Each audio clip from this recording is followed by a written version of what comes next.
এখানে ওরা গ্রিন কার্ডের অ্যারেঞ্জমেন্ট করছে, ইলেকট্রিক কার্ড, যেটা বয়োজ্যেষ্ঠ মানুষরা এবং ফিজিক্যালি চ্যালেঞ্জ যারা উপরে উঠতে পারে না তারা যাতে মহাকাল মন্দির দর্শন করতে পারে।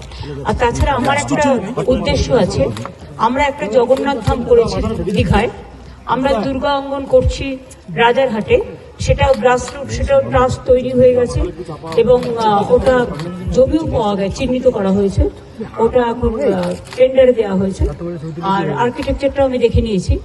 আমার আরেকটা আছে যে আমি একটা জমি ডিএমকে দেখে রাখতে বলেছি শিলিগুড়ির পাশাপাশি, ভালো জমি, যেখানে কনভেনশন সেন্টার হবে, তার পাশেই আমি একটা বড় মহাকাল মন্দির করব, যেটা হচ্ছে সবচেয়ে বড় শিব করব। এটা করতে হয়তো টাইম লাগবে, আমাকে একটা ট্রাস্ট করতে হবে, তাদের দিয়ে করাতে হবে, বাট গভর্নমেন্ট আমরা ফুল কোঅপারেট করবো, জমিটা আমরা বিনা পয়সায় দেবো এবং নিজেরাই করবো, সবাইকে নিয়ে, প্রাইভেট পার্টিদের নিয়ে যারা ইন্টারেস্টেড।